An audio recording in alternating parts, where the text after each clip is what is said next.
GST कटौती पर चलिए बातचीत करते हैं। कारों पर जीएसटी कटौती के बाद ग्राहक अपनी कार खरीद जो है टालने लगे हैं, जिस वजह से सरकारी बैंकों के पास पहले से मंजूर हो चुके कार लोन को रद्द करने के आवेदन बढ़ गए हैं। जीएसटी कटौती के बाद ग्राहकों को कार खरीद सस्ती पड़ रही है, जिस वजह से पुरानी कीमत पर मंजूर हुए लोन के बजाय ग्राहक अब नई कीमत पर कार खरीदने की तैयारी में है। सर, इस पूरे घटनाक्रम को कैसे समझा जाए?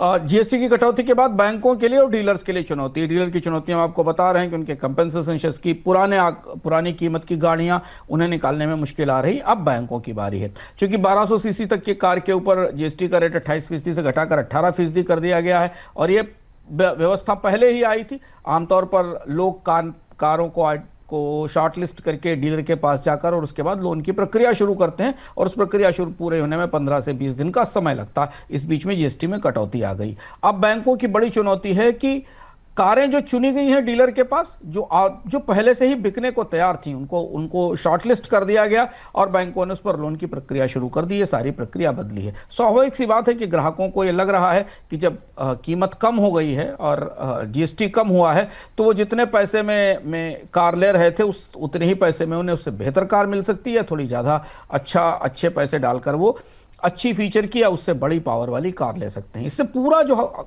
कार ऑटोमोबाइल लोन की व्यवस्था थी वो थोड़ी लड़खड़ा गई है। त्योहारों से पहले बैंकों के लिए इसे संभालना मुश्किल हो रहा है, क्योंकि जैसे संकेत हैं बाजार से आ रहे हैं कि लोग अपनी लोन आवेदन कैंसिल करने की बात कर रहे हैं, रद्द करने की बात कर रहे हैं।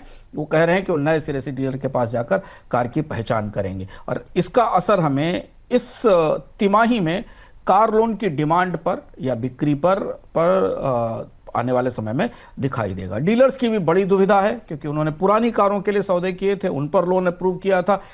जीएसटी की कटौती के बाद जो नई प्राइस आई है, उस प्राइस पर उन्हें पूरी व्यवस्था और पूरा लोन नए सिरे से नेगोशिएट करना पड़ेगा।